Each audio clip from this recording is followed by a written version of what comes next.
الشيطان الرجيم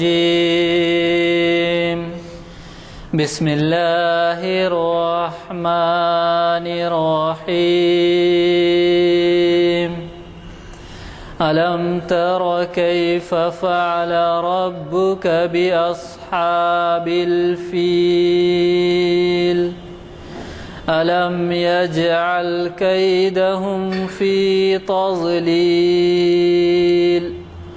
وأرسل عليهم طيرا أبابيل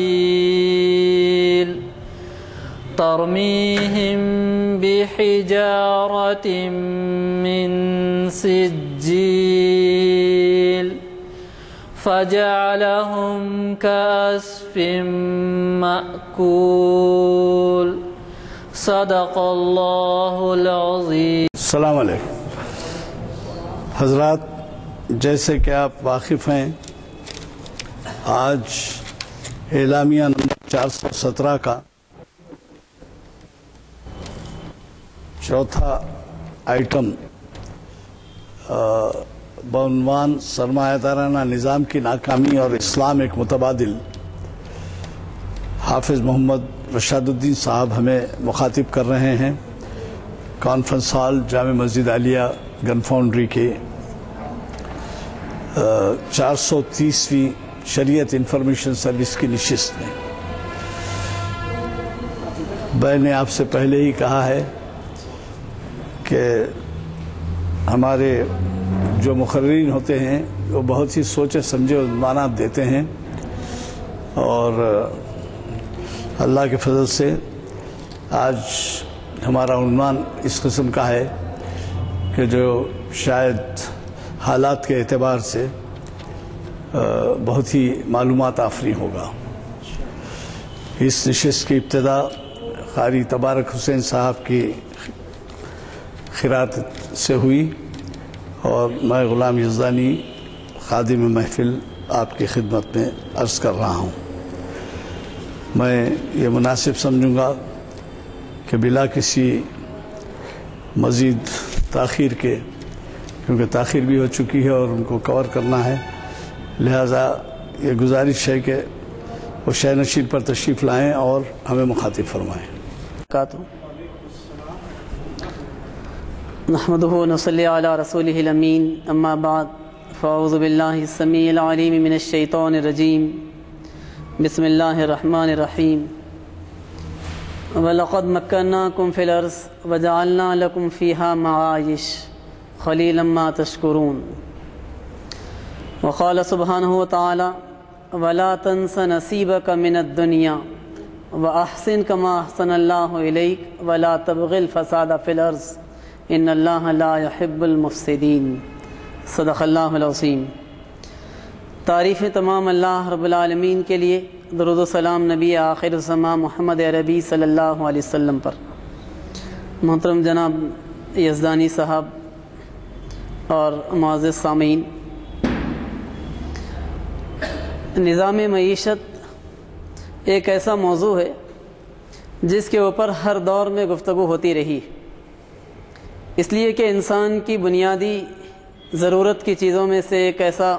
اہم موضوع ہے جس سے صرف نظر کر کے انسان کبھی زندگی نہیں گزار سکتا، اور ہر دور میں انسانوں نے اس بات کی بھی کوشش کی ہے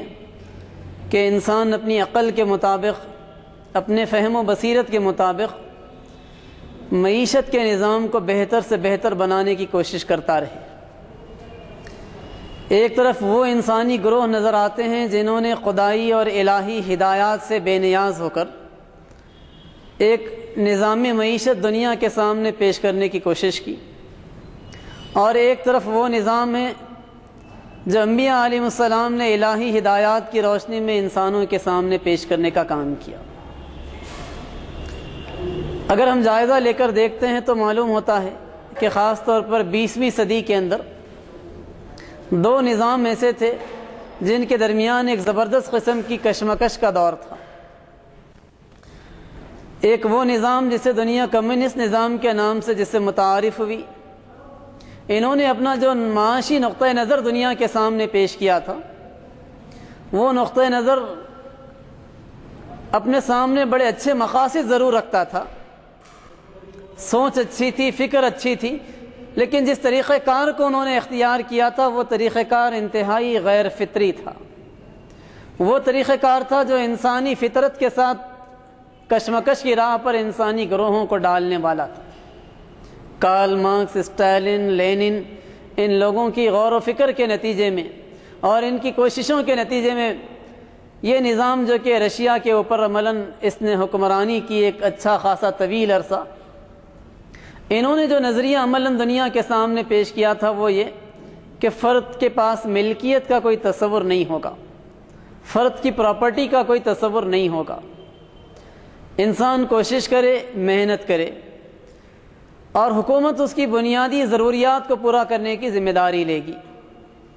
چاہے وہ ڈاکٹر ہو، چاہے وہ انجینئر ہو، چاہے وہ سائنٹسٹ ہو، چاہے وہ مزدور ہو، چاہے وہ کسان ہو، چاہے وہ کوئی بھی کام کرنے والا کیوں نہ ہو۔ فرد کو اپنی پراپرٹی بنانے کا کوئی حق نہیں ہوگا، اس کی کوئی ملکیت نہیں ہوگی۔ دوسرے یہ کہ آدمی کی صلاحیت کے لحاظ سے اسے کوئی تنخواہ نہیں دی جائے گی، بلکہ جو کچھ بھی انسان کو دیا جائے گا وہ اس کی ضرورتوں کو سامنے رکھ کر دیا جائے گا، اور ضرورت سے زیادہ انسان کو کمانے کا تو کوئی اختیار ہوگا ہی نہیں، اس لیے کہ حکومت خود ان چیزوں کو متعین کرنے کا کام کرے گی کہ فرد کی ضرورت اتنی ہے لہٰذا اسے اتنا دینا چاہیے۔ اس کا نتیجہ یہ ہوا کہ اس معاشی نظام کو قائم کرنے کے لیے انہوں نے ابتداءً اسٹرگل کی تو شروع ہی میں لوگوں نے مخالفت کی۔ اس مخالفت کو دبانے کے لیے انہوں نے 20,000 لوگوں کو رشیا میں قتل کرنے کا کام کیا، اور پھر اس کے بعد مزید مخالفت کا سلسلہ جاری رہا تو 19,000 لوگوں کو انہوں نے رشیا سے ملک بدر کرنے کا کام کیا۔ اس کے باوجود بھی وہ مخالفت نہیں تھمی تو انہوں نے مزید 19,000 لوگوں کو جیلوں میں قید کرنے کا کام کیا، اور بالآخر اس سسٹم کو انہوں نے نافذ کیا زمین کے اوپر۔ لیکن جب یہ نظام زمین کے اوپر عملاً نافذ ہوا تو اس نظام کی انسانی فطرت سے کشمکش کچھ اس طریقے سے شروع ہوئی کہ وہ انسان جو محنتی تھے وہ یہ محسوس کرنے لگے کہ ہم بہت زیادہ محنت کریں گے بھی تو ہم کو اتنا ہی ملے گا جو ایک کامچور اور کاہل انسان کو ملتا، اس لیے کہ حکومت کا فلسفہ یہ تھا کہ فرد کی یہ ضرورت ہے لہٰذا اس کو یہ دینا چاہیے، اور جب فرد کو یہ محسوس ہو جائے کہ میں کام کروں یا نہ کروں دونوں صورتوں میں مجھے اتنا ملے گا جتنی میری ضرورت ہے، تو اس کے نتیجے میں انسانی فطرت کاہلی کی طرف راغب ہو ہی جایا کرتی، اور یہ معاملہ ہوا۔ دوسرا مسئلہ جو پیش آیا کہ وہ افراد جو باصلاحیت تھے، جنہوں نے کوششیں اور محنتیں کر کے اپنے اندر قابلیت پیدا کی تھی، حکومت نے جب طے کر دیا کہ قابلیتوں اور صلاحیتوں کو بھی سامنے نہیں رکھا جائے گا،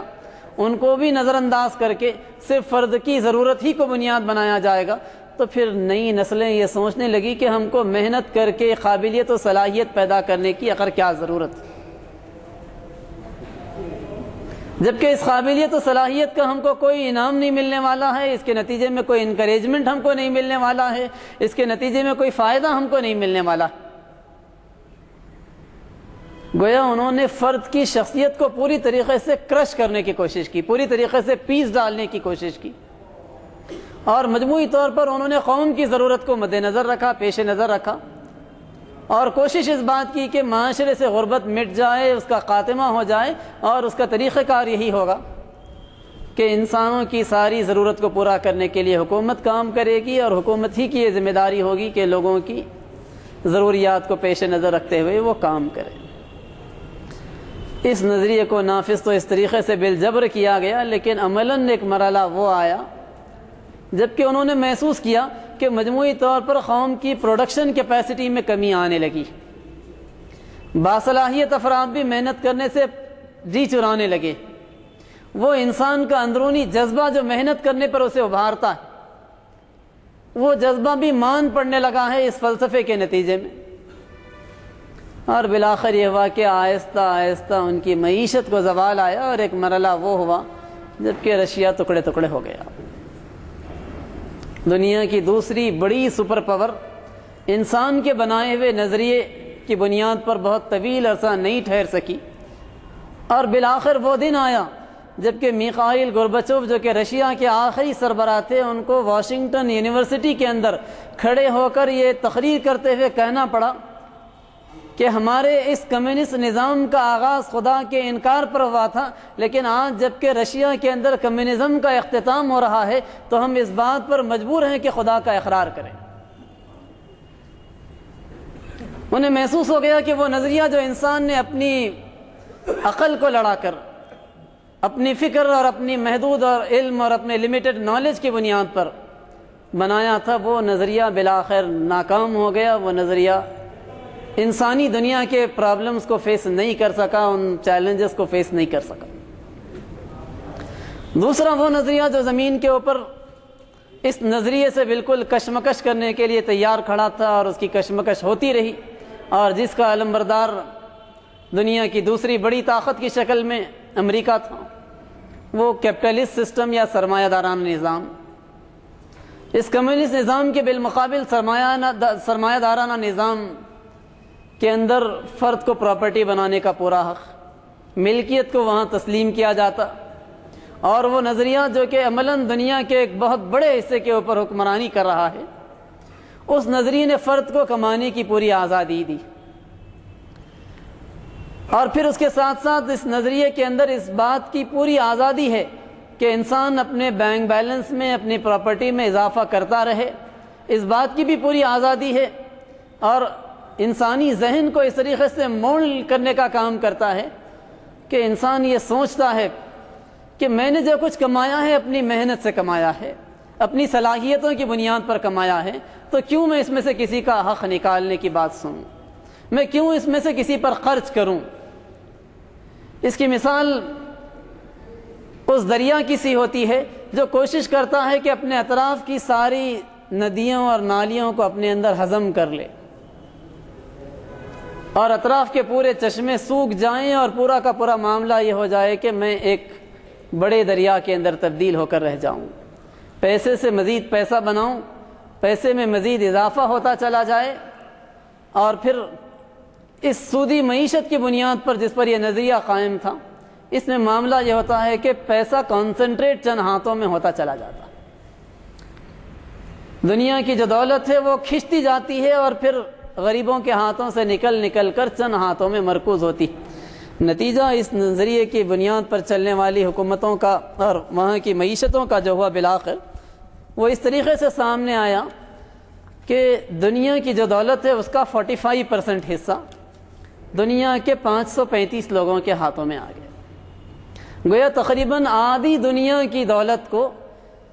دنیا کے 700 کروڑ انسانوں میں سے صرف 535 لوگوں کے ہاتھوں میں چلا گیا، اور باقی آدھی دنیا کی دولت اس طریقے سے تقسیم ہوئی کہ 100 کروڑ لوگ، 1 بلین لوگ وہ تھے جو مالدار لوگ تھے، اور مزید 1 بلین لوگ وہ تھے جو بھی اچھے خاصے خوشحال لوگ تھے، اور پھر اس کے بعد مزید 1 سے 1.5 بلین کے درمیان کی تعداد وہ تھی جو غربت کی زندگی گزار رہے تھے۔ باقی آدھی دنیا نہایت شدید غربت کی زندگی گزار رہی، پاورٹی لائن سے بلو زندگی گزار رہی تھی، سطح غربت جو منیمم آمدنی کا ایک جو کانسیپٹ ہے اس سے بھی کہیں زیادہ غربت کی زندگی وہ گزار رہی۔ یہ سودی معیشت کا عام طور پر دنیا کے اندر معاملہ رہا ہے کہ اس کے نتیجے میں انسان اس طریقے سے کچھ ہاتھوں میں دولت کو مرتکز کرنے میں، کانسنٹریٹ کرنے میں کامیاب ہو جاتے ہیں کہ مجموعی طور پر دولت کھنچتی چلی جاتی ہے اور چند ہاتھوں میں آ جاتی ہے، اور عملاً پوری دنیا کی معیشت چند ہاتھوں کے ذریعے سے کنٹرول ہونے لگتی، اور پھر سودی نظام مزید ان کو انکریج کرتا چلا جاتا ہے، اور اس کے ذریعے سے وہ اس بات کی مستقل کوشش کرتے ہیں کہ باقی جو بچی کچی دولت ہے وہ بھی تیز رفتاری کے ساتھ ان کے پاس کھنچتی چلی آ جائے۔ یہ نظریہ عام طور پر فرد کو خود غرض بناتا ہے اور فرد بخیل بنتا چلا جاتا ہے، مال کو خرچ کرنے کا کوئی تصور ان کے پاس نہیں ہے۔ اگر مال خرچ کیا جائے گا تو اس کے پیش نظر یہی ہوگا کہ آج خرچ جو کیا جا رہا ہے وہ ایک ایسا انویسٹمنٹ ہو کہ کل اس کے نتیجے میں مزید مال بڑھے، اس کے علاوہ خرچ کا کوئی تصور نہیں دیتا۔ ان دونوں نظریات کے بالمقابل ایک وہ نظریہ ہے جو اسلام نے دنیا کے سامنے رکھا ہے۔ اسلام کا جو نظام معیشت، کمیونزم نے اپنے سامنے صحیح مقصد رکھا تھا لیکن اس نے غلط طریقہ کار کو اڈاپٹ کرنے کا کام کیا تھا، اور کیپٹلسٹ سسٹم کے ماننے والوں نے اپنے سامنے بجائے خود مقصد ہی غلط رکھا تھا۔ اسلام کا نظریہ یہ کہ فرد کو کمانے کی پوری آزادی ہوگی، لیکن ساتھ ہی ساتھ جائز اور ناجائز حدود کو بھی پیش نظر رکھنا ہوگا۔ ایک کنڈیشن اسلام نے لگا دی، لا تأکلوا اموالکم بینکم بالباطل الا ان تکون تجارہ، کہ ناجائز طریقے سے، ناروا طریقوں سے دوسروں کے مال کو مت ہڑپ کر جاؤ، ہاں باہمی رضامندی سے تجارت کی تم کو اجازت دی جاتی۔ ایک اصول بنیادی طور پر یہ بتلا دیا گیا۔ پھر دوسری چیز یہ بتلا دی گئی کہ دنیا کا تصور اسلام کے پاس ہرگز نہیں ہے کہ انسان ترک دنیا کر کے زندگی گزارے۔ جس طریقے سے عیسائیت کے ماننے والوں نے دنیا کو اپنے اوپر غیر ضروری طور پر حرام کر لیا، دنیا کی لذتوں سے دور کر لیا، نکاح سے دور کر لیا، نفس کی جو جائز خواہشات ہیں ان پر بھی غیر ضروری پابندیاں لگا دی، اور یہ تصور دنیا کے سامنے دیا کہ جو دنیا کو جتنا چھوڑ کر رہے وہ اتنا بلند ہے۔ اسلام نے اس نظریے کے اوپر ضرب لگائی زبردست، اور یہ بات بتلائی کہ وَلَا تَنْسَ نَصِيبَكَ مِنَ الدُّنْيَا، دنیا میں سے اپنا حصہ نہیں بھولنا۔ اور پھر یہ کہ وَأَحْسِنْ كَمَا أَحْسَنَ اللَّهُ إِلَيْكَ، اللہ نے تمہارے ساتھ جو احسان کا سلوک کیا، جو اچھا معاملہ کیا ہے، تو تم دوسرے انسانوں کے ساتھ اچھا معاملہ کرنا۔ پھر تیسری چیز جو بتائی وہ یہ کہ فرد پیسے کو جب کمائے گا تو پراپرٹی بنانے کا اسلام اس کو حق دیتا ہے۔ کمیونزم نے اس حق سے محروم کیا تھا، کیپٹلسٹ سسٹم کے ماننے والوں نے حق دیا تھا، اسلام نے بھی حق دیا پراپرٹی بنانے کا، فرد کی ملکیت کے تصور کو تسلیم کیا، اس لیے کہ فرد کی ملکیت کا تصور ہوگا اور فرد کو اس بات کی آزادی ہوگی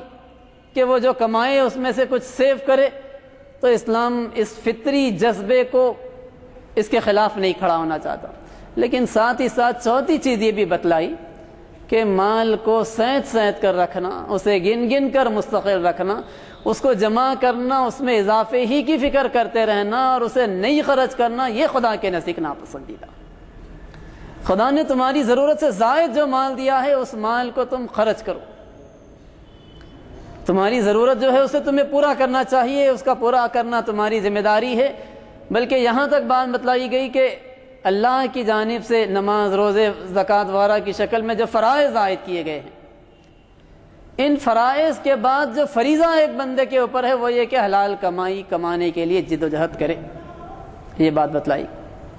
ابھارا گیا اس کے اوپر کہ وابتغوا من فضل اللہ، اللہ کا فضل تلاش کرو، رزق تلاش کرو۔ نبی اکرم صلی اللہ علیہ وسلم نے یہاں تک بات بتلائی کہ تم صدقہ کرو۔ لوگوں نے پوچھا کسی کے پاس دینے کے لیے کچھ نہ ہو تو اللہ کے رسول نے کہا کہ وہ اپنے دونوں ہاتھوں سے کمائے اور اس کے بعد لوگوں کو دے، یہ خدا کے نزدیک زیادہ پسندیدہ۔ فرد کو ابھارا گیا کہ وہ کمانے کے لیے جدوجہد کرے،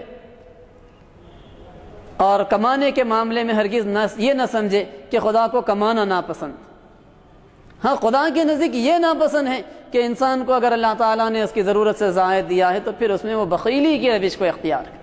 یہ تصور دیا گیا کہ وفی اموالہم حق للسائل والمحروم، ان کے مالوں میں سائل اور محروم کا حق ہے، یہ تصور دیا گیا۔ پوچھنے والوں نے سوال کیا کہ یسألونک ماذا ینفقون، کیا خرچ کریں، کس پر خرچ کریں؟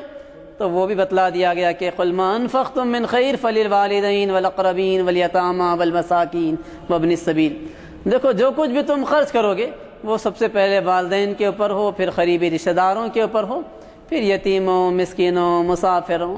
مختلف مقامات پر مزید تشریحات قرآن حکیم نے کی۔ پھر یہ بات مزید بتلا دی گئی ایک اور چیز کہ یہ خرچ کرنے کا جو جذبہ ہے اس کو تو ابھارا گیا ضرور، لیکن اس میں سے 2.5% تو وہ ہوگا جو تمہاری ضرورت سے زائد 1 سال تک رہے، تو وہ تو لازماً تم کو نکالنا ہوگا، ورنہ پھر تو مسلمان ہی تصور نہیں کیے جاؤ گے۔ یہ بات بتلائی گئی۔ اسلام کا ایک بنیادی رکن کے طور پر زکوٰۃ کو ڈکلیئر کیا گیا، اور یہ بات بتلائی گئی کہ جو مال تمہاری ضرورت سے زائد بچ رہے اور منیمم اس کی اتنی کوانٹٹی ہو تو اس پر 1 سال گزرنے کے بعد تم کو 2.5% تو دینا ہی دینا ہے۔ پھر اس کے بعد مزید اسلام نے یہ کام کیا کہ ایک طرف سرمایہ دارانہ نظام یہ چاہتا ہے کہ سرمایہ دار کے پاس پیسہ کھچ کھچ کر آتا چلا جائے سود کے ذریعے سے،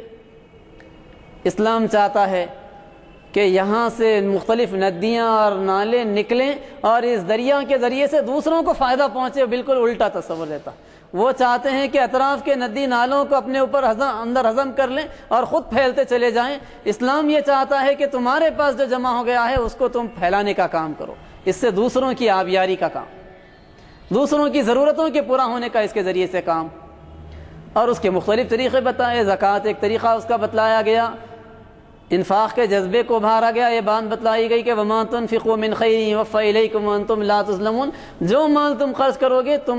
تمہاری طرف لازماً لوٹایا جائے گا، اس میں کوئی نقصان تم کو نہیں ہوگا۔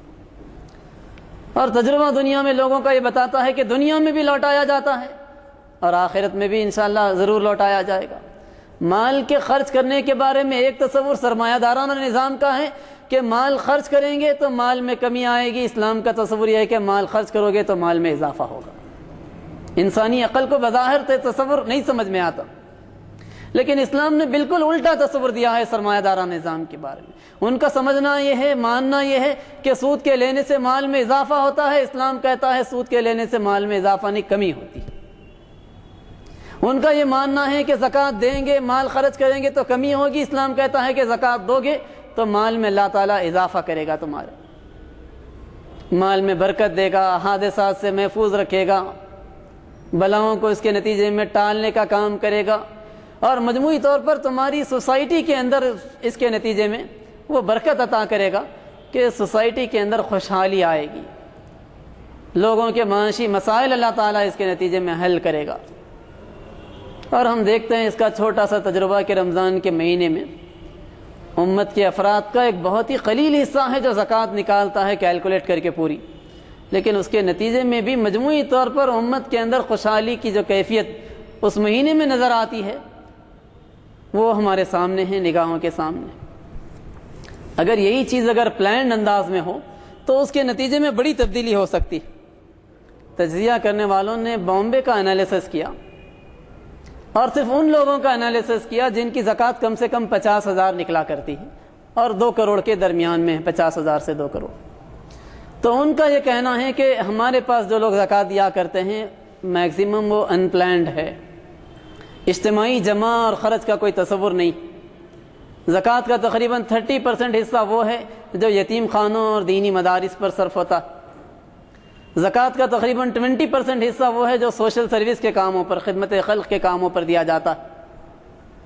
اور 20% حصہ وہ ہے جو دینی اداروں اور دینی تنظیموں اور تحریکوں پر خرچ کیا جاتا ہے۔ پھر اس کے بعد مزید بچا ہوا فیصد وہ ہے جو لوگ انفرادی طور پر متفرق میدانوں میں خرچ کر دیتے، کسی ضرورت مند کام کرنے والے کو کوئی دے دے، کوئی مسافر کو کچھ دے دے، کسی کو کوئی چیز پسند آ جائے وہ دے دے۔ حالانکہ زکوٰۃ کے بارے میں جو تصور اسلام کا تھا، بعض لوگوں کا تو یہاں تک کہنا ہے کہ حضرت ابوبکر صدیق رضی اللہ تعالیٰ عنہ نے جس موقع پر منکرین زکوٰۃ سے جہاد کی بات کہی تھی تو یہ وہ لوگ تھے جو زکوٰۃ دینے کے ٹوٹل انکار کرنے والے نہیں تھے، بلکہ زکوٰۃ کو اسلامی حکومت کے حوالے کرنے تیار نہیں تھے۔ زکوٰۃ دینے کے لیے تو ان میں سے بہت سارے لوگ تیار تھے، لیکن زکوٰۃ کو اسلامی حکومت کے حوالے کرنے کے لیے تیار نہیں تھے۔ تو انہوں نے بات کی تھی اس موقع پر جہاد۔ تو اس کے نتیجے میں ہم دیکھتے ہیں کہ اس وقت وہ مسئلہ حل بھی ہوا اور پھر اس کے بعد لوگ اس کے لیے تیار بھی ہوئے، قائل بھی ہوئے۔ تو یہ اسلامی نظام کی کچھ بنیادیں میں نے آپ کے سامنے رکھی۔ اب ہم تھوڑا سا اس موقع پر اس دور جدید کا تجزیہ کریں کہ اس وقت عالمی معیشت کی کیا صورتحال ہے، تو معلوم ہوتا ہے کہ دنیا اس وقت عملاً 3 گروپس کے اندر تقسیم ہوئی۔ ایک ایڈوانس کنٹریز ہیں، ترقی یافتہ ممالک ہیں، انڈسٹریز میں انہوں نے، ٹیکنالوجی کے میدان میں انہوں نے زبردست قسم کی ترقی کی ہے، سائنس کے میدان میں انہوں نے زبردست قسم کی ترقی کی۔ دوسرے ڈیولپنگ کنٹریز ہیں، یہ وہ ممالک ہیں جو کوشش کر رہے ہیں ترقی کے لیے، ترقی پذیر ممالک ہم جن کو کہتے ہیں۔ اور پھر تیسرے انڈیولپڈ کنٹریز، پسماندہ قسم کے ممالک ہیں، غریب قسم کے ممالک۔ اور عام طور پر کسی ملک کی مجموعی طور پر سالانہ پیداوار کو دیکھنا چاہے تو وہاں پر جو چیز دیکھی جاتی ہے کہ وہاں کی ایگریکلچر کا جو کیا معاملہ ہے، انڈسٹریز کا وہاں پر کیا معاملہ ہے، نیچرل ریسورسز وہاں پر کیا ہیں، منرلز وہاں پر کیا ہیں، اور پھر اس کے بعد ان ساری چیزوں کے ذریعے سے جو آمدنی ہوا کرتی ہے اس سے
مطلب یہ کہ انکم تو ملک کی مجموعی طور پر ہو رہی ہے ضرور،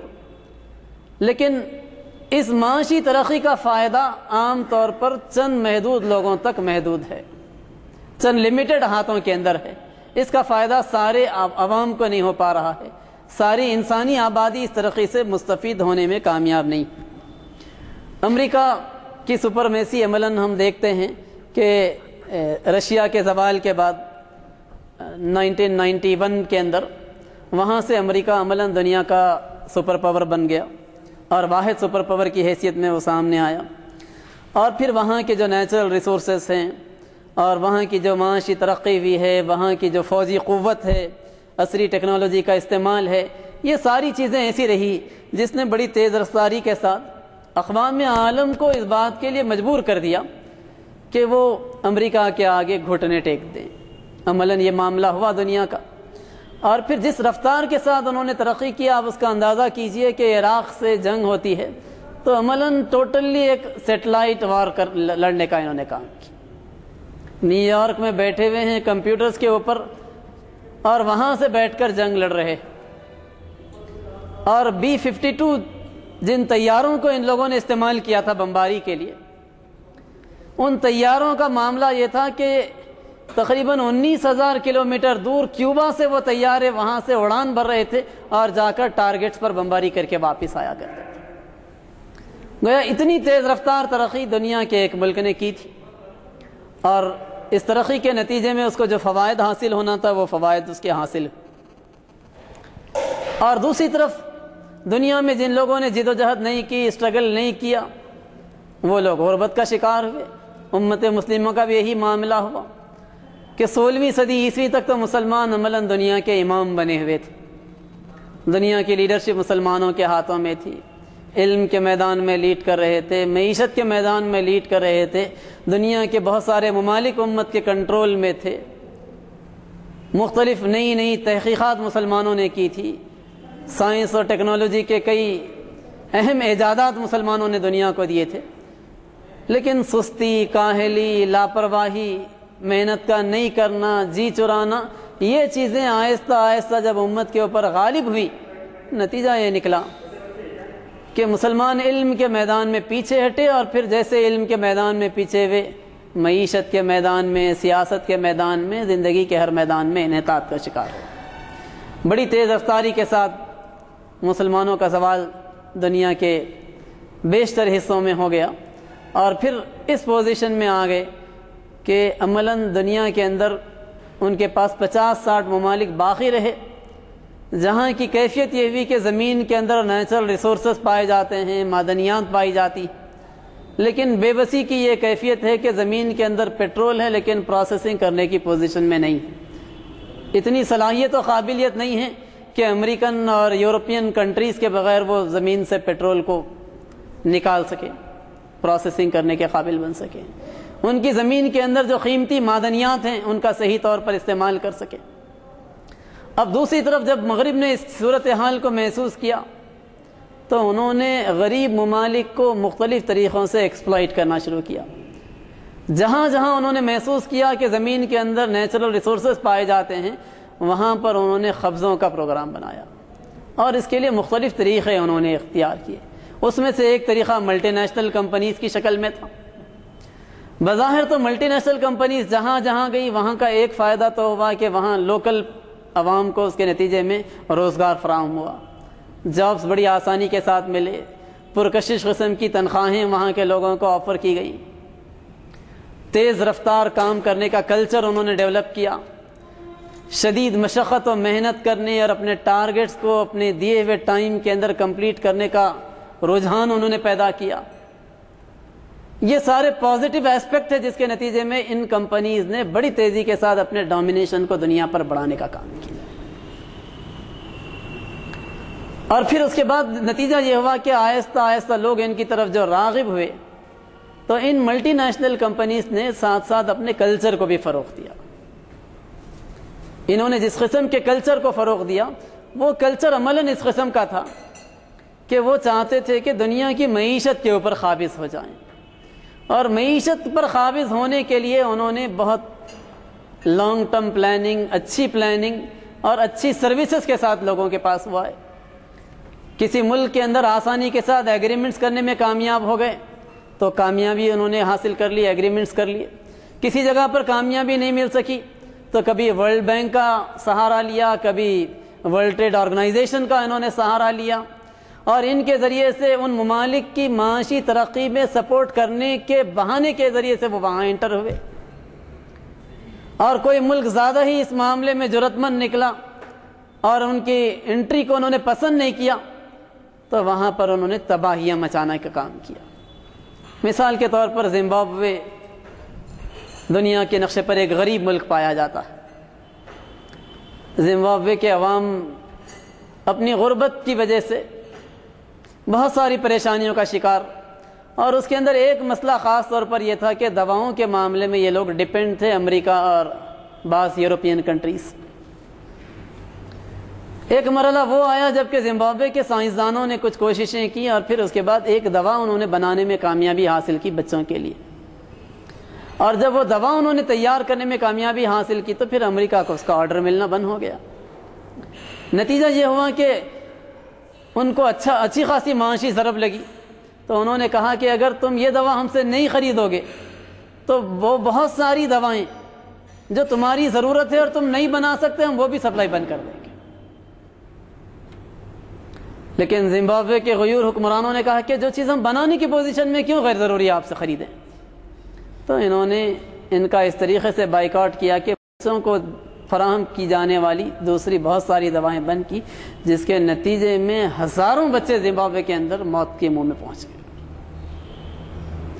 اسی طریقے سے کانگو کا انہوں نے حشر کیا۔ کانگو بھی دنیا کے نقشے پر ایک غریب ملک پایا جاتا، لیکن اتفاق سے قدرت نے اس کی زمین میں ایک دھات رکھی ہے کولٹان نام کی۔ یہ وہ دھات ہے جس کے بغیر کوئی کمپیوٹر کام نہیں کر سکتا، کوئی موبائل فون کام نہیں کر سکتا۔ ان دونوں کے لیے نہایت ضروری دھات۔ تو ان ملٹی نیشنل کمپنیز نے آفر کیا کہ ہم اس نیچرل جو ریسورس سے آپ کی جو زمین مالا مال ہے اس کا فائدہ اٹھائیں گے، آپ کو بھی کچھ دیں گے۔ وہاں کے حکمران اس بات کے لیے تیار نہیں ہوئے کہ باہر کے کسی انٹرفیئرنس کو وہ برداشت کریں، تو ان ظالموں نے وہاں پر خانہ جنگی برپا کی اور ایسی خون ریزی وہاں پر انہوں نے مچائی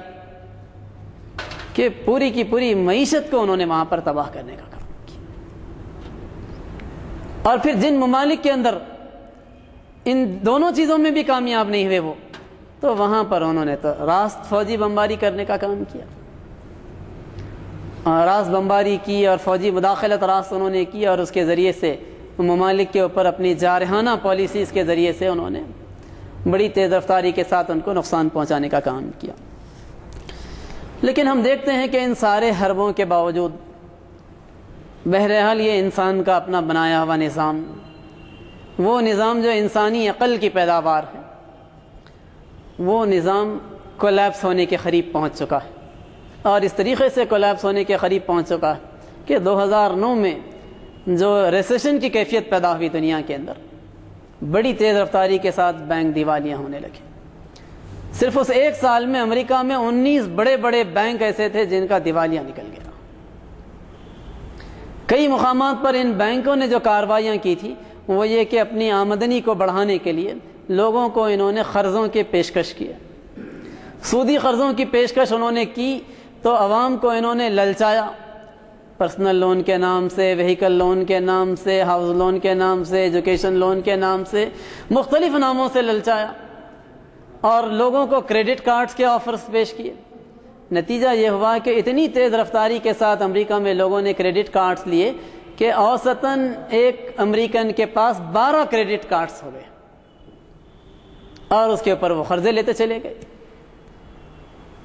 اور قرضوں کی جب عادت پڑ جائے انسان کو اور آسانی کے ساتھ فراہم ہونے لگے تو پھر اس کا معاملہ یہ ہوتا ہے کہ اس کے اندر وہ کپا ہوتا چلا جاتا ہے۔ یہ کیفیت ان لوگوں کی ہوئی، یہاں تک کہ وہ مرحلہ آیا کہ جب یہ قرضے واپس بینکس کو نہیں ملنے لگے تو بینکوں نے پراپرٹیز کو ان کے واپس لینا شروع کیا، گاڑیوں کو لے کر ان کو حراج کرنا شروع کیا، فلیٹس کو واپس لیا، ان کو انہوں نے حراج کرنا شروع کیا۔ لیکن مجموعی طور پر معاشرے میں کیفیت یہ ہو گئی کہ اس کو خریدنے کی کیپیسٹی رکھنے والے ہی کم ہو گئے، نتیجتاً ان چیزوں کی قیمتیں بینکس کو نہیں ملنے لگی، فلیٹس مل گئے واپس، گاڑیاں واپس مل گئیں لیکن قیمتیں نہیں ملنے لگی۔ نتیجہ یہ ہوا کہ بینکوں نے جو للچانے کے لیے بڑے بڑے قرضے دیے تھے وہ ڈوبے اور بینکس دیوالیے کا شکار۔ ایک طرف بینکس کا یہ حشر ہوا، دوسری طرف وہ لوگ جن کے فلیٹس واپس کھینچ لیے گئے، جن کی گاڑیاں کھینچ لی گئی، ان کو سر چھپانے کے لیے کوئی جگہ نہیں رہی تو کھلے آسمان کے نیچے زندگی گزارنے پر مجبور، اور مجبوری کی کیفیت یہاں تک بڑھی کہ حکومت کو شکاگو کے باہر، واشنگٹن کے باہر ٹینٹ سٹیز کے نام سے خیموں کے شہروں کو وجود میں لانا، ٹینٹس ڈالے ٹیمپرری، اور وہاں پر ایسے سارے لوگ جو قرضوں کا شکار ہو کر قرضے واپس نہیں کرنے کی وجہ سے اپنے پراپرٹیز کو سے ہاتھ دھو بیٹھے تھے، ان لوگوں کے قیام کا حکومت کو ٹیمپرری انتظام کرنا پڑا۔ تو اس طریقے سے بڑی تیز رفتاری کے ساتھ یہاں کی معیشت متاثر ہوئی، اور ڈالر جب بھی متاثر ہوا اس نے ساری دنیا کی معیشت کو متاثر کرنے کا کام کیا، اور اس کا اثر پوری دنیا پر پڑا، اس طریقے سے پڑا کہ ساری دنیا کی share market disturb, stock market پوری کی پوری پریشانی کا شکار ہوئی، ریئل اسٹیٹ کی جو مارکیٹ تھی وہ پوری کی پوری ڈسٹرب ہوئی۔ اور جب یہ ساری چیزیں ہوئی تو اس کا نتیجہ یہ نکلا کہ اب لوگ محسوس کرنے لگے کہ وہ نظام جو بنیادی طور پر انسانی فکر کے نتیجے میں ملا تھا، اس کے اندر ہی کچھ خرابی۔ نتیجتاً ہم نے دیکھا کہ 2011 کے درمیان میں ایک دن ایسا آیا کہ اچانک دنیا کے کئی ممالک میں بڑی بڑی ریلیاں نکلیں، بڑے بڑے جلوس نکلے، اور لوگوں نے اس موجودہ نظام کے خلاف مظاہرے کیے جگہ جگہ۔ ایک امریکہ کے مفکر نے ایک بات یہ لکھی کہ ہم نے ایک سفر کیا تھا ایک ٹارگٹ کو سامنے رکھ کر، ایک معیشت کے نظام کی بنیاد پر،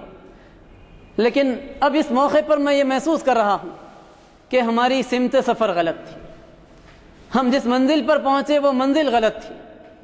ڈائریکشن ہمارا غلط تھا، ڈیسٹینیشن ہماری غلط تھی، اور اس مقام پر ہم پہنچ گئے ہیں جہاں سے واپسی کی کوئی راہ بھی نہیں دکھائی دیتی، اور ان مسائل سے نکلنے کا کوئی ذریعہ ہماری سمجھ میں نہیں آتا۔ عقل اب معوف ہو گئی ہے کہ دنیا کو اس معاشی بحران سے کیسے نکالا جائے۔ جو کچھ کوششیں وہ کر سکتے تھے انہوں نے کر ڈالی، وقتی طور پر قرضے لے کر مختلف جگہ سے اپنی معیشت کو بحران سے بچانے کی کوششیں ضرور وہ کر رہے ہیں، لیکن بہت طویل عرصے تک ان کی معیشت اب اس وقت ٹھہرنے والی نہیں، اور اس کا مختلف مواقع پر اب ان کے فلسفی، ان کے دانشور، ان کے ماہرین، ان کے اکنومسٹ یہ لوگ اعتراف کرنے لگے ہیں۔ اگر ہم دیکھیں تو مختلف اخبارات کے اندر بھی اور پھر انٹرنیٹ کے اوپر مختلف مضامین میں بھی یہ چیزیں اب نمایاں ہو کر آنے لگی ہیں کہ اب وہ اعتراف ہونے لگا ہے کہ یہ جو نظام تھا یہ نظام عملاً اب لے کر چلنے والا نہیں ہے دنیا کو۔ لیکن ایک ایسے مرحلے پر جبکہ دنیا نے کمیونسٹ نظام کا تجربہ کیا اور وہ ناکامی سے دوچار ہوا، اس کا اعتراف کیا، اور پھر اب کیپٹلسٹ سسٹم جو کہ اس طریقے سے دنیا کو تباہی کے دہانے پر لا کر چھوڑا ہوا،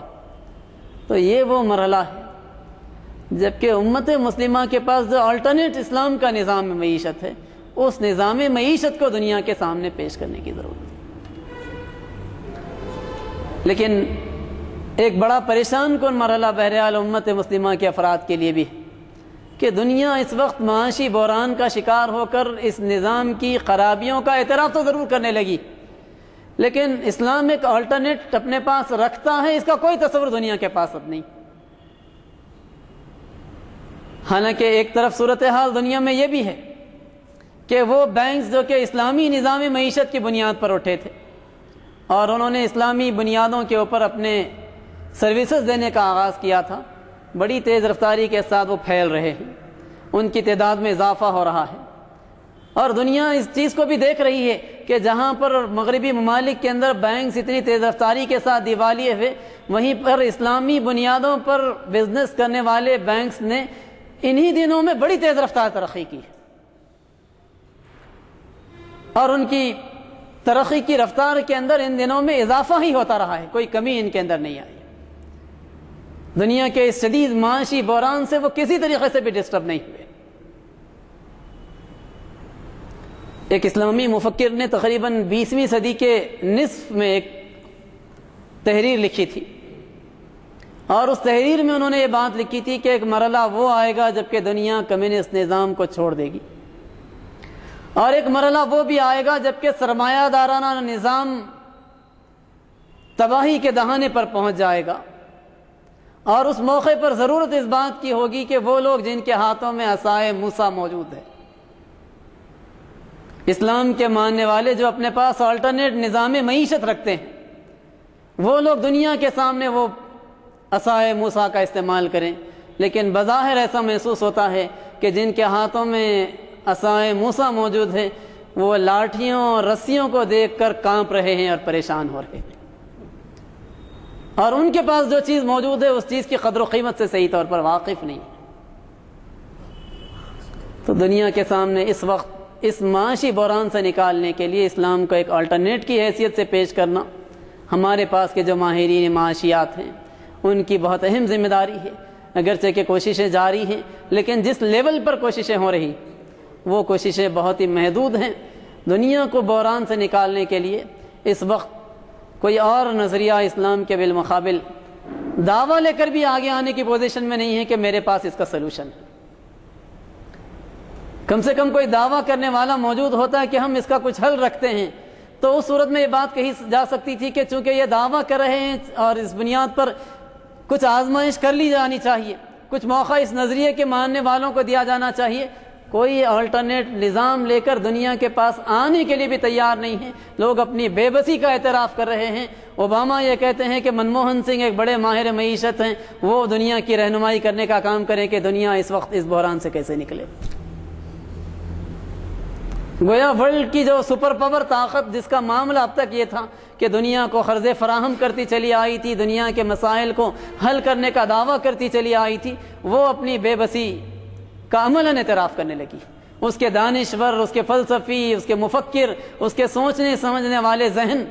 اپنی بے بسی کا برملا اعتراف کرنے لگے،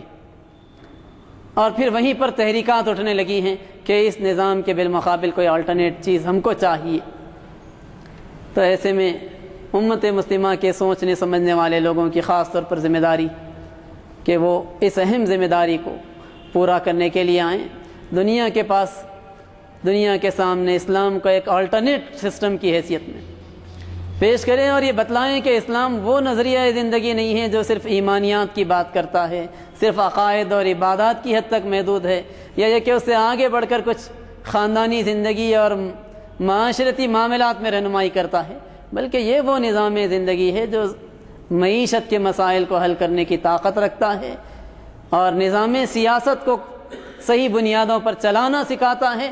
زندگی کا کوئی گوشہ ایسا نہیں ہے جہاں پر یہ انسان کی رہنمائی نہیں کرتا۔ زندگی کے ہر شعبے میں رہنمائی کا یہ دعویٰ کرنے والا نظریہ انسان کا نہیں بلکہ انسانوں کے خالق کا دیا ہوا نظریہ۔ اس تصور کو دنیا کے سامنے اگر ہم پیش کرنے میں کامیاب ہوتے ہیں تو میں سمجھتا ہوں کہ اس 21ویں صدی میں یہ انسانیت کی سب سے بڑی خدمت ہوگی،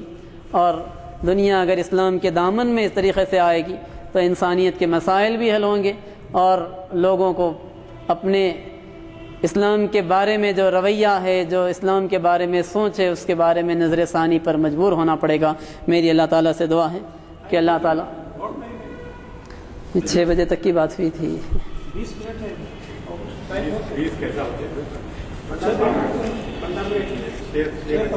وہاں کے حالات کے نتیجے میں علماء نے اس بات کی اجازت دی ہے کہ پراپرٹیز کا انشورنس کرایا جا سکتا ہے، چونکہ یہاں فسادات ہوتے ہیں، مسلمانوں کی معیشت آزمائش میں پڑتی ہے، تو اس کے نتیجے میں پراپرٹی کا انشورنس کرانے کی اجازت دی، لیکن لائف انشورنس کرانے کے بارے میں کوئی اجازت نہیں دی گئی۔ اسی طریقے سے کریڈٹ کارڈ کے بارے میں بھی ہے کہ یہ کریڈٹ کارڈ نہیں لیا جا سکتا، یہ حرام ہے۔ ڈیبٹ کارڈ لیا جا سکتا ہے لیکن کریڈٹ کارڈ کی اجازت نہیں ہے۔ جی ہیلتھ انشورنس بھی صحیح نہیں ہے، وہ بھی جائز نہیں ہے۔ نہیں، وہ تو میں بتا رہا ہوں آپ کو کہ بہت سارے معاملات ایسے ہیں کہ ہم اسلام پر چلنا چاہیں گے تو قدم قدم پر دشواریاں ہیں، پریشانیاں، اور بہت سارے مقامات ایسے ہیں جہاں مجبور ہو کر ہم اپنے نظریے اور عقیدے کے خلاف بھی کچھ کام کرنے پڑتے،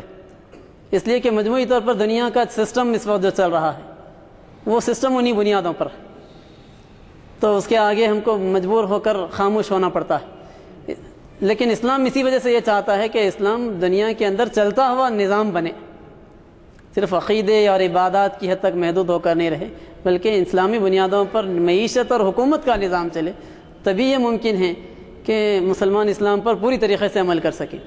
ورنہ ایک سودی معیشت میں رہتے ہوئے اس بات کو ہم تصور نہیں کر سکتے کہ ہر قدم پر ہم اسلامی بنیادوں پر پورے طریقے سے کامیابی کے ساتھ چل سکیں گے۔ معیشت میں مسلمانوں کے لیے مسئلہ ہے، کار لون آپ لینا چاہیں تو یہ جائز نہیں ہے، ہاؤس لون جائز نہیں ہے آپ کے لیے، پرسنل لون لینا چاہیں تو یہ جائز نہیں ہے، یہ ساری چیزیں نہیں ہیں، تو اس کے نتیجے میں معیشت مسلمان کی متاثر ہوگی، یہ ایک فطری بات ہے، اور یہ مسئلہ ہندوستان کے مسلمانوں کو ہو رہا ہے یہاں پر۔ تو لانگ رن میں تو اس مسئلے کا یہی حل ہے کہ اسلام کو ایک الٹرنیٹ نظام کی حیثیت سے پیش کرنے کا کام کیا جائے، اس معیشت پر مطمئن کیا جائے۔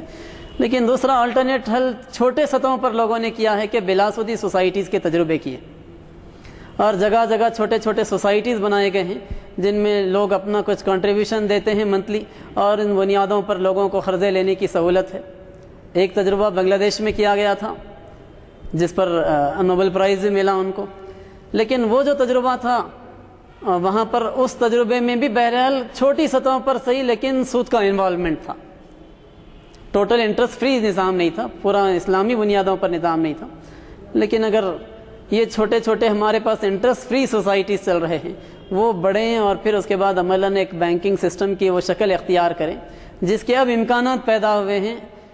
حالیہ ہائی کورٹ، کیرلا کی ہائی کورٹ کے فیصلے کے بعد، تو اس بات پر ہم امید کر سکتے ہیں کہ مستقبل میں ایسے قرضے مل سکیں گے جس کے اوپر لون نہیں ہوگا۔ مسلم ریاضی دانوں یا چارٹرڈ اکاؤنٹنٹس کا یہ نظریہ ہے کہ جو کانسیپٹ سود کے بارے میں اسلام دیتا ہے وہ آج کل کے دور میں نہیں ہے۔ جیسے انڈسٹریلسٹ ہے، بزنس مین ہے، وہ قرض لیتا ہے، لے کے اپنی انڈسٹریز کو ڈیولپ کرتا ہے اور اپنے بزنس کو ڈیولپ کرتا ہے، تو اس کے بعد جو ہے اس کا کچھ حصہ اگرچہ وہ سود کے نام سے دیا جائے تو وہ سود کا وہ کانسیپٹ نہیں جو ہم کو اسلام دیتا ہے۔ بنیادی طور پر سود کا جو تصور اسلام کے اندر ہے وہ یہ ہے کہ ایک فرد کے پاس کچھ پیسہ ہے، وہ پیسہ اس نے کسی اور کو دے دیا،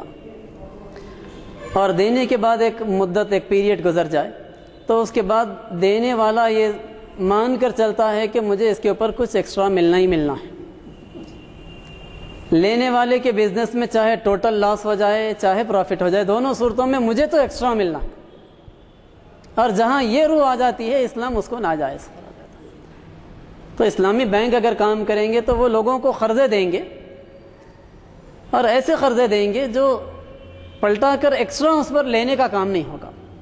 نہیں سود نہیں لیں گے، اس کے اوپر اضافہ کر کے نہیں لیں گے، جو رقم دیں گے وہی رقم واپس لیں گے۔ اب لوگ اس کے دلائل میں ایک بات یہ کہتے ہیں کہ کرنسی عام طور پہ دنیا میں ڈی ویلیوڈ ہوتی،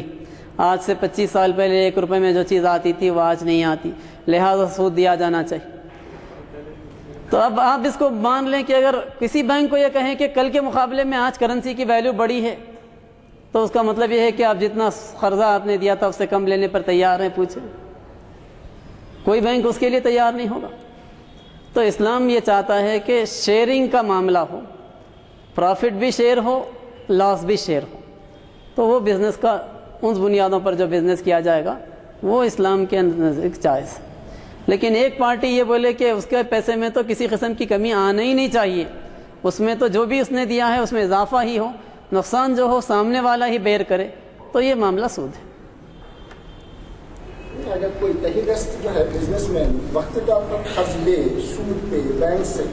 یا جو ہے آپ کے انڈسٹریز کو اپنا ڈیولپ کرنے کے لیے را مٹیریل اور فائنل گوڈس تک پہنچنے کے لیے وقت طور پر سود لے، اور اس کے بعد جب فائنل پروڈکٹ ملے گا اس کے انڈسٹریز کا، اور اس کے بعد میں جو ہے جب وہ لوٹائیں گا،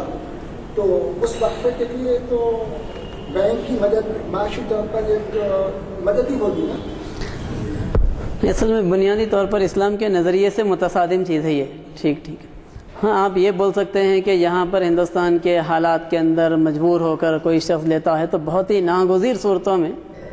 بعض موقعوں پر اس بات کی اجازت دی گئی ہے کہ بہت مجبور ہو کر کوئی فرد سود دیتا ہے تو وہ اتنا ناپسندیدہ نہیں ہے جتنا سود لینا ہے۔ سود لینا تو بہت زیادہ ناپسندیدہ ہے، اس کے بارے میں تو بہت شدید ہوا، لیکن بہت ہی ایسے کیس جس کو ہم یہ کہہ سکتے ہیں کہ اضطرار کی کیفیت ہے، جس سے بچنے اور اس سے فرار کی کوئی شکل نہیں ہے، تو وہ ایک صورت ہے، لیکن اس کے باوجود بھی بہرحال وہ ناپسندیدہ چیز، اسلام اس کو کسی بھی صورت میں انکریج نہیں کر سکتا۔ انفلیشن آپ اس کے مغلیہ سلطنت کے زمانے میں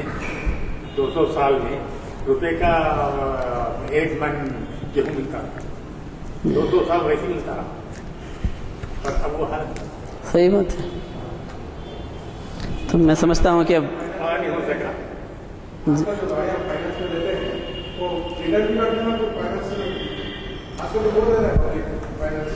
تو جو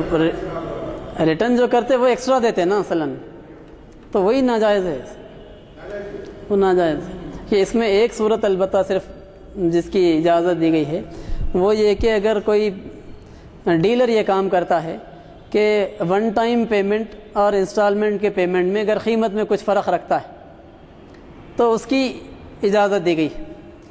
لیکن یہ کہ وہ ٹائم کے بعد پیمنٹ نہیں ہوا تو اس پر مزید انٹرسٹ بڑھنے کا جو سسٹم ہمارے پاس اس وقت ہے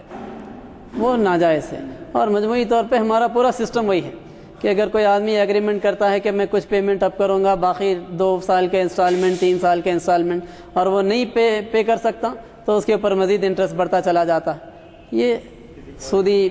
نظریہ ہے پورا، جو اسلام اس کی اجازت نہیں دیتا۔ تو نمازاں کا وقت بالکل قریب آ گیا۔ میں اللہ تعالیٰ سے دعا کرتا ہوں کہ اللہ تعالیٰ ہندوستان کے اندر مسلمان جو معاشی مسائل سے دوچار ہیں اس نظام معیشت کے نتیجے میں، اس کے متبادل نظام دنیا کے سامنے پیش کرنے کی ہم کو قوت بھی دے، صلاحیت بھی دے، توفیق بھی عطا فرمائے، اور مسلمانوں کی معیشت کو بھی بہتر بنا اور اسلام کو پیش کر کے مجموعی طور پر دنیا کے مسائل سے دنیا کو نکالنے کے قابل ہم کو بنا۔ آمین و آخر دعوانا۔